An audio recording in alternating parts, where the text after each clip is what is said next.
Buenas tardes con todos. Gracias por la presentación. Como ya lo he mencionado antes, el día de hoy voy a exponer alteraciones rotacionales en pediatría. Vamos a comenzar primero tratando de ver cómo es el inicio de estas enfermedades rotacionales en pediatría. En sí, son deformidades experimentadas por un hueso largo en crecimiento alrededor de su eje longitudinal, alterando el patrón normal de crecimiento de la placa epifisiaria y se da ocasionado por alteraciones en las acciones de las fuerzas rotacionales transversas. Por ejemplo, acá podemos ver un ejemplo de un hueso largo en la cual en la placa epifisiaria hay diferentes fuerzas rotacionales. Por ejemplo, en la parte superior hay una fuerza transversa que va de izquierda a derecha, perdón, de derecha a izquierda, y en la parte inferior de izquierda a derecha. Esto ocasiona una rotación a nivel del eje longitudinal. Las alteraciones rotacionales más frecuentes a nivel de pediatría son anteversión femoral, torsión tibial y metatarsus adductus, que lo voy a mencionar en las siguientes diapositivas. ¿Cuál es la primera duda que nos va a tener los padres del paciente? Al sospechar una alteración rotacional, van a venir a consultorio diciendo que su hijo camina metiendo la punta de los pies hacia adentro, ¿no? Entonces, esta alteración se, esta alteración puede llamarse como marcha convergente o marcha divergente. La marcha convergente es cuando la punta del pie mira hacia la línea media del paciente. Y la marcha divergente, la punta del pie mira hacia el lado lateral o externo del paciente. En inglés lo pueden encontrar como marcha intoin, cuando mira hacia adentro, y marcha outgoing cuando mira hacia afuera. Entonces, estas alteraciones rotacionales primero se basa dentro del desarrollo embrionario. Mencionan que intraútero se producen movimientos que hacen que los miembros inferiores presentan rotaciones. Acá podemos ver que incluso mencionan desde la semana 7 de vida, ya hay en la semana 7 intraútero, del neonato presenta una rotación externa de cadera, como acá podemos ver en la imagen, una rotación externa de cadera y una rotación interna de la tibia. Y esto también va a estar limitado por el movimiento del bebé, si hay algunas alteraciones intraútero, como brías y adherencia, entre otras anormalidades que pueda tener el feto, ¿no? Entonces, ¿qué factores influyen dentro de la torsión de miembros inferiores? Uno puede ser de carácter hereditario, generalmente son autosómicos dominante. Otras son posturas intrauterinas, como ya lo había mencionado, de la posición de la cadera y de la tibia. Otra causa también son desequilibrios musculares.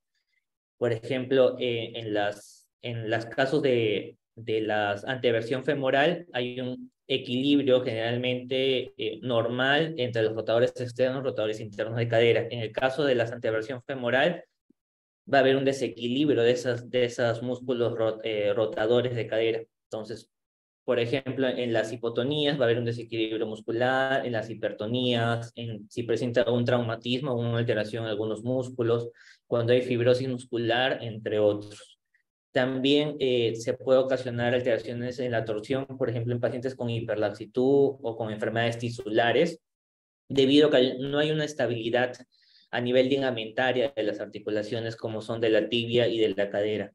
También alteraciones metabólicas que pueden afectar a la mineralización ósea de los huesos de miembros inferiores, alteraciones en la epífisis como las acondroplasias, o también vicios posturales externos, ¿no? En el caso de las alteraciones rotacionales en la cadera, podemos ver que el inicio es los niños al nacimiento presentan una angulación de la cabeza femoral con el cuello femoral y el trocánter con una angulación de 36 grados. Al crecer y a desarrollarse este pequeño, comienza a disminuir esta angulación de la cadera hasta la etapa adulta, que sería una disminución prácticamente de la mitad, ¿no? Hasta 15 grados.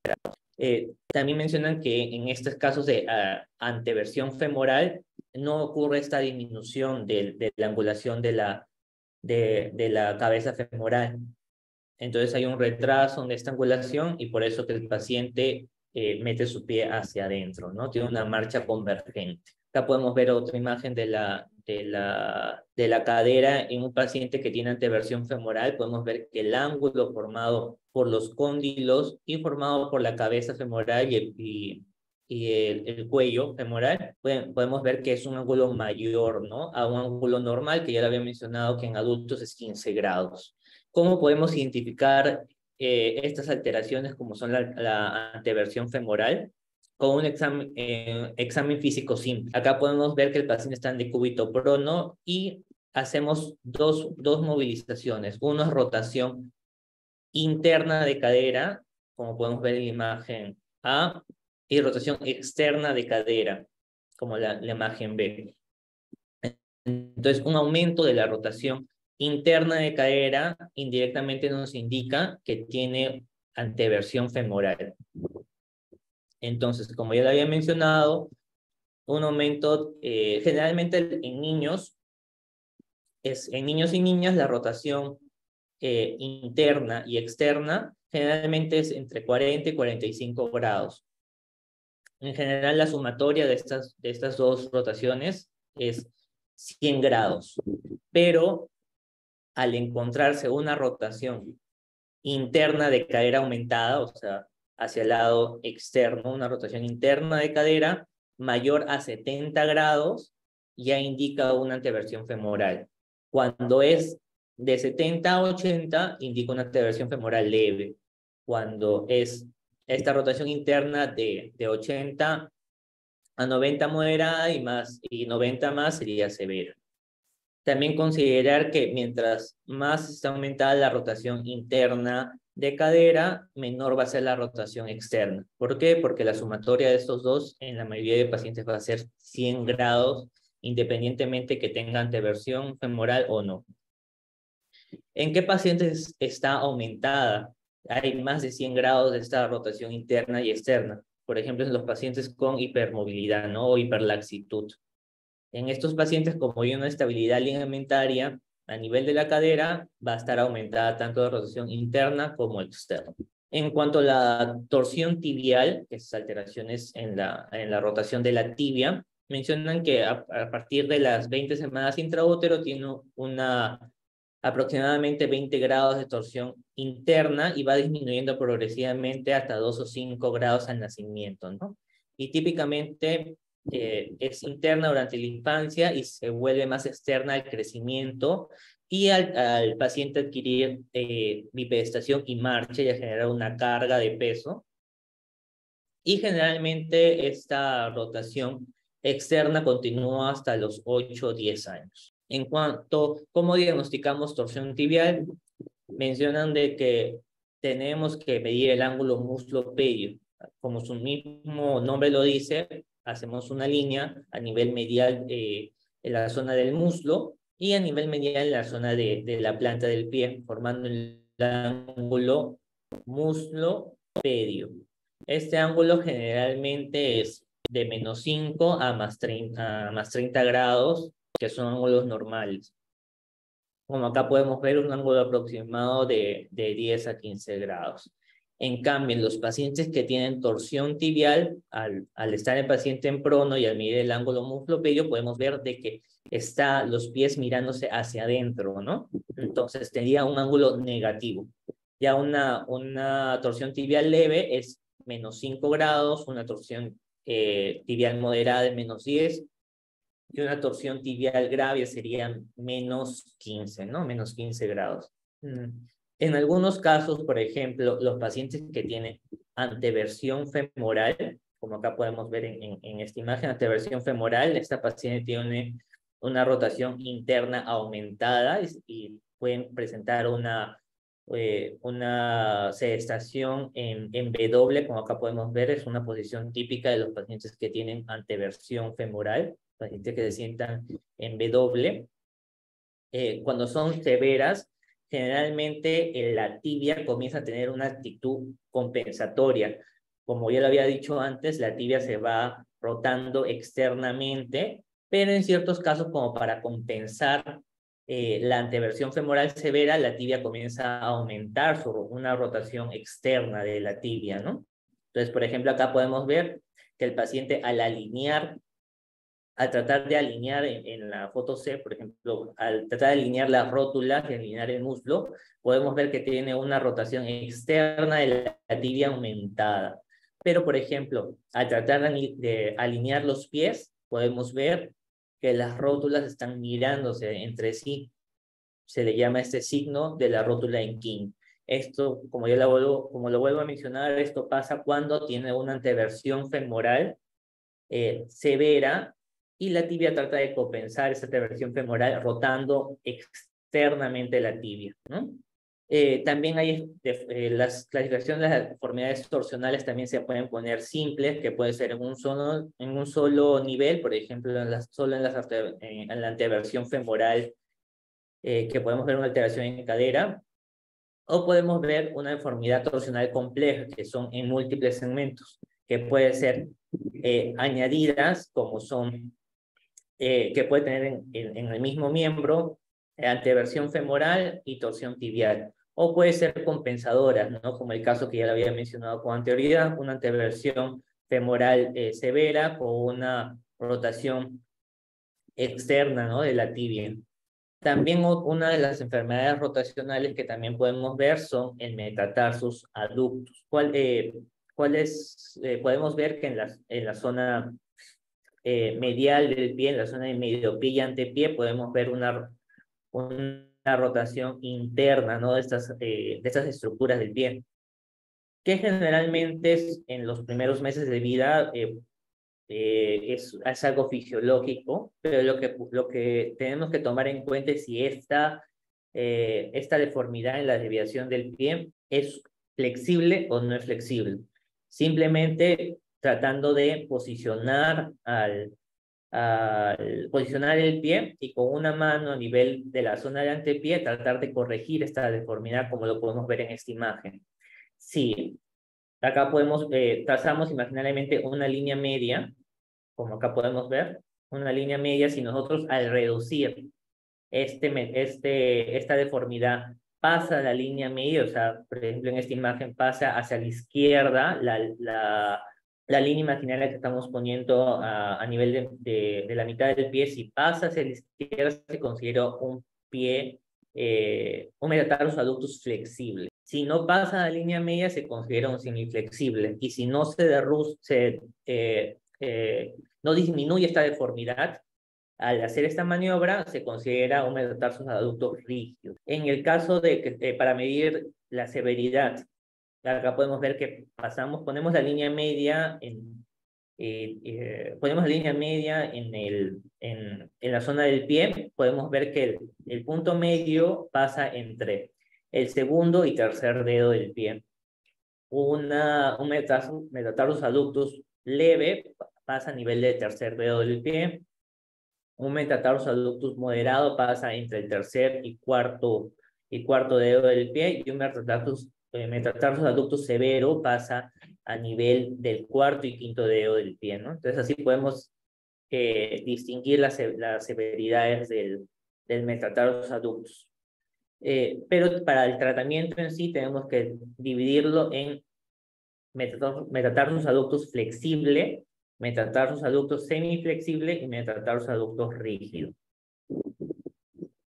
Entonces, estas enfermedades rotacionales, como ya lo había mencionado, se presentan en la mayoría de niños que posteriormente a su crecimiento van a disminuir estas enfermedades rotacionales. Acá podemos ver que en la cadera comienza con una rotación externa. O sea, lo normal es en 40 grados, en la tibia una rotación interna y en el pie una rotación interna. Pero conforme va creciendo y va desarrollándose y va formándose sus huesos, esto se va corrigiendo, ¿no? Y se va poniendo en la línea media o si no, rotándose externamente, ¿no? ¿Qué es lo que nosotros podemos trabajar en el campo de la rehabilitación? Es como yo le había mencionado, generalmente comienzan y solucionan estos temas rotacionales con el crecimiento y con el desarrollo normal del paciente, pero se puede apoyar en algunas terapias que nosotros indicamos en nuestro departamento de medicina física de rehabilitación. Entonces, ¿qué es lo que nosotros nos basamos en indicar las terapias? Primero, en la psicomotricidad, en la reeducación de la marcha y en el control de las posturas viciosas que puede tener este paciente. ¿Qué podemos indicar? Los ejercicios de estiramientos pasivos, en el caso si hay algún acortamiento de alguna musculatura del paciente. Mejorar el ángulo de proyección de la marcha, porque generalmente están en una marcha convergente, ¿no? También mejorar las fuerzas musculares. Nosotros generalmente tratamos de mejorar la fuerza de los músculos rotadores externos de cadera, como son los glúteos, y también tratar de fortalecer los músculos para rotar externamente la tibia, que serían los peroneos, ¿no? También mejorar las reacciones de equilibrio tanto dinámico como estático, porque los pacientes pueden generar alteraciones en la propiocepción de la marcha, y al corregir, a nosotros tratar de corregir la marcha, los pacientes pueden perder el equilibrio. También automatizar las posturas y corregirlas en el caso de los pacientes que tienen esas alteraciones rotacionales leves a moderadas, generalmente con pautas pueden corregir estas alteraciones viciosas por sí mismos. También es importante que nosotros sepamos cuándo es quirúrgico o cuándo no es quirúrgico. Por ejemplo, en pacientes con anteversión femoral, nosotros generalmente lo derivamos a traumatología cuando tienen estas siguientes indicaciones. Por ejemplo, cuando son niños mayores de 8 a 10 años con anomalías funcionales y psicométricas graves, ¿no? Con una anteversión femoral persistente superior a 50 grados o una rotación interna superior a 80 a 90 grados, que vendrían a ser las moderadas a severas. En cuanto a ¿qué cirugía se elige generalmente? Son osteotomías derrotadoras femorales. En cuanto a la torsión tibial, generalmente los derivamos a traumatología cuando tienen estas alteraciones, por ejemplo, deformidades residual grave, ¿no? En ángulo muslo-pedio, más de 3 deviaciones estándar por encima de la media, como son una rotación interna superior a menos 15 grados y que tienen anomalías funcionales oscométricas graves que no se pueden autocorregir. También también en qué cirugía estaría indicada sería la osteotomía rotadora supramaleolar. Cuadro resumen de las tres patologías que ya había mencionado. Comencemos con la anteversión femoral. Generalmente lo toman en cuenta los pacientes ya comienzan a quejarse de caídas, los padres ven que meten su pie hacia adentro, comienzan a quejarse de caídas, dolores musculares en miembros inferiores, y generalmente lo manifiestan cuando entran al colegio, ¿no? Porque comienzan a hacer educación física, comienzan a hacer más actividades con los amigos, entonces lo detectan generalmente a partir de los 3 años. Entonces, ¿qué podemos ver? Una rotación interna de cadera aumentada, ¿no? Como ya lo había mencionado antes, recordar ese prono, posicionar al paciente en prono, poner la rodilla en flexión en 90 grados y hacer una rotación interna. Volvamos a hacer una rotación interna de cadera, ¿no? Entonces, una posición más de 70 grados ya nos indica una anteversión femoral. ¿Cuándo se resuelve en esta patología? Generalmente termina su desarrollo, su rotación de la cadera entre los 8 y 11 años. Generalmente la bibliografía más latinoamericana y europea lo menciona entre los 8 a 10 años. Ya la bibliografía estadounidense, como es esta, que es el Up to Date, lo menciona que dan chance hasta los 11 años. Y también tenemos que también siempre descartar en pacientes que tienen anteversión femoral si es que tiene una rotación interna sobreagregada o una rotación externa compensatoria. En cuanto a la torsión tibial, generalmente se detecta, o los padres lo mencionan cuando ya comienzan a iniciar la marcha, generalmente entre los 1 y 3 años. Que podemos ver una rotación interna, ¿no? De la una rotación interna de la tibia y una proyección negativa, ¿no? Una marcha igual que la anteversión femoral. Medimos un ángulo muslo-pedio, ¿no? Una angulación menos de menos 5 indica una torsión tibial. ¿Cuándo generalmente resuelven estas patologías? Generalmente entre los 5 y 8 años. En cuanto al metatarsus adductus, generalmente se detecta desde el nacimiento hasta el año de vida. Como podemos ver, es una rotación interna de la zona del medio pie y antepié.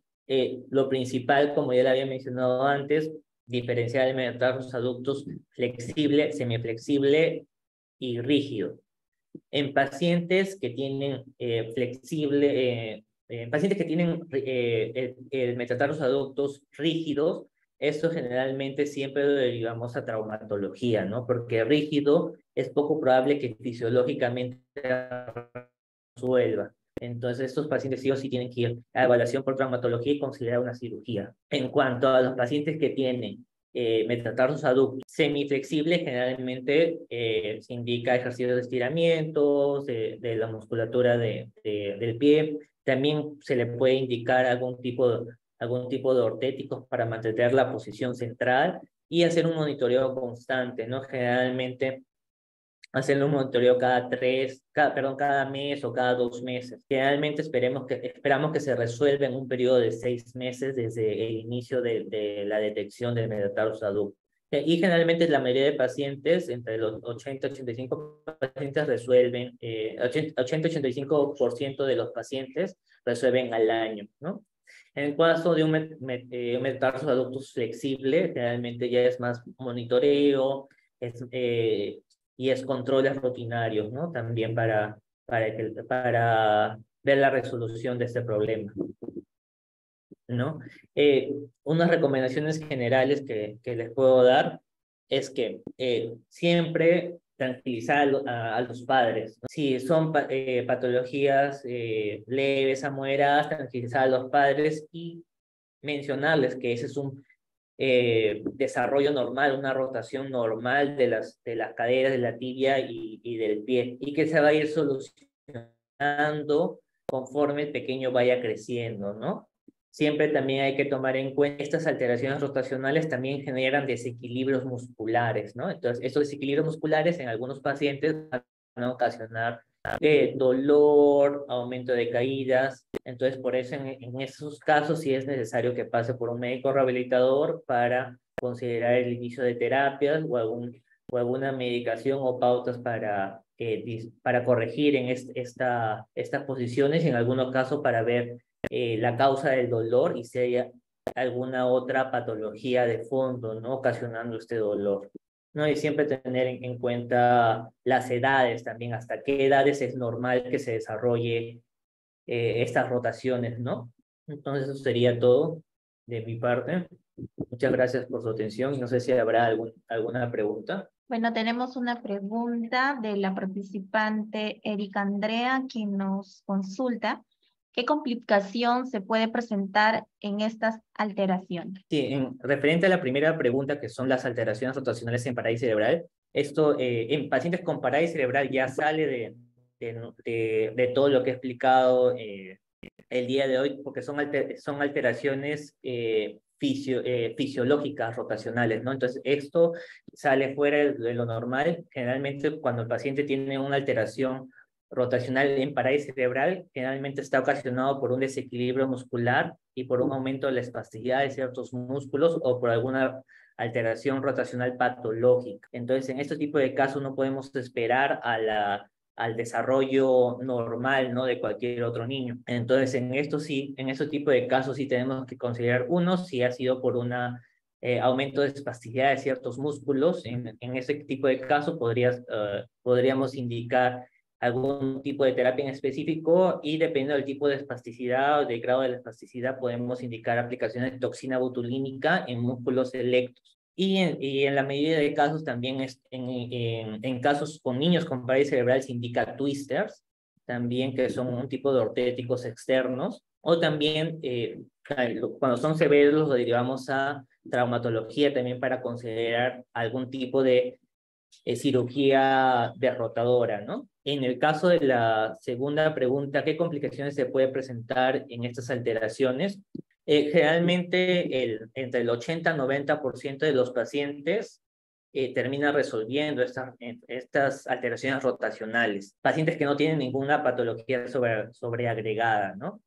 Entonces, en ciertos pacientes, por ejemplo, con hiperlaxitud, en estos pacientes tienden a tener más complicaciones, presentan, las principales complicaciones es alteraciones a nivel de la rótula, a nivel de la patela también, bueno, perdón, a nivel de la patela, y comienzan a tener un dolor femoropatelar, ¿no? Entonces, esa sería una de las principales complicaciones, ¿no? Dolor en miembros inferiores y en específico buscar alteraciones femoropatelares. ¿El sonido de las articulaciones en los niños se puede relacionar con alteraciones rotacionales? Generalmente no hay, no es común que en las enfermedades rotacionales haya un tipo de chasquidos o una alteración a nivel de las articulaciones. En sí, varios estudios también mencionan de que, por ejemplo, en alteraciones en las caderas no hay a un futuro, no hay una artritis de cadera, en eso podemos estar seguros. Y en el caso de alteraciones en la rodilla, como son alteraciones femoropatelares y alteraciones de torsión tibial, también hay pocos estudios, pero también mencionan de que no hay algún tipo de degeneración articular. Entonces, no es común de que las enfermedades rotacionales presenten algún tipo de chasquidos a nivel de las articulaciones.